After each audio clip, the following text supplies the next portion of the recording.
Alors, petit article sur Automobile Propre, face au Covid, la voiture électrique recule en Norvège. Alors, légère baisse des ventes, mais bon, c'est pas non plus très méchant. Sur 11 443 voitures particulières neuves vendues le mois dernier en Norvège, 5 041 étaient des modèles électriques, soit 44% des chiffres en baisse par rapport à juin 2019, moins 25,5% selon le Conseil d'information sur le trafic routier OFV, et de façon plus accentuée pour les VE, moins 32,1%. Ça fait presque un tiers de moins quand même, hein. Au niveau du premier semestre 2020, le recul n'est que de 19% pour les électriques avec 28 503 transactions enregistrées, contre moins 24% pour le marché des voitures particulières. En revanche, le mois de juin a bien profité aux hybrides rechargeables, plus 76,8%, donc pas mal, soit 22% du marché des véhicules particuliers. Progression également au niveau du semestre, 37,5% de plus avec 12 069 ventes. Dans ce contexte, les modèles hybrides simples ont de moins en moins la cote. Ça, c'est pas étonnant. En juin 2020, c'est la e-Golf qui a tiré son épingle du jeu avec 724 ventes, mais l'Audi e-tron conserve la meilleure place au niveau du premier semestre, 5618 exemplaires vendus, contre 3821 pour la compacte de Volkswagen.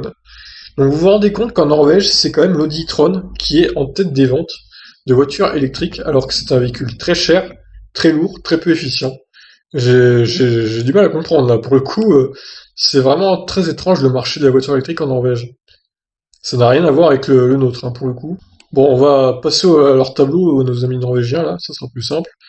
Alors, donc, là, j'ai classé, en gros, par rapport au nombre de ventes en 2020.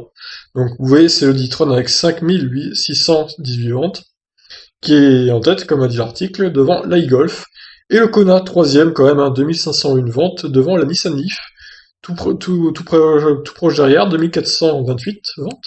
Le Outlander, cinquième. La Model 3, elle marche pas tant que ça en Norvège, hein, finalement. Bon, plus là, on retrouve la Zoé.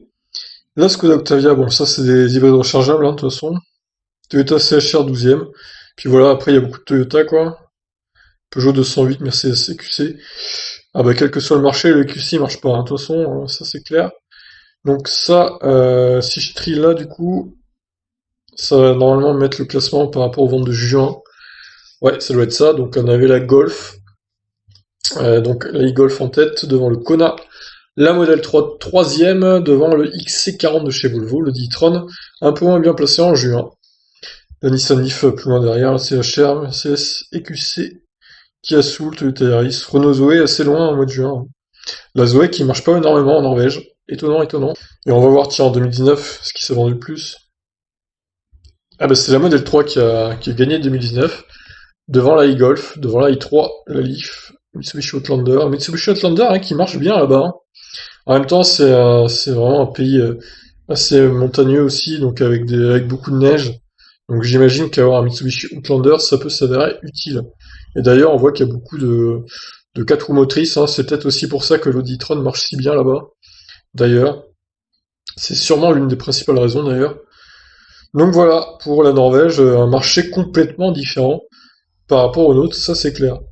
Sur ce, je vous laisse réagir. Ciao.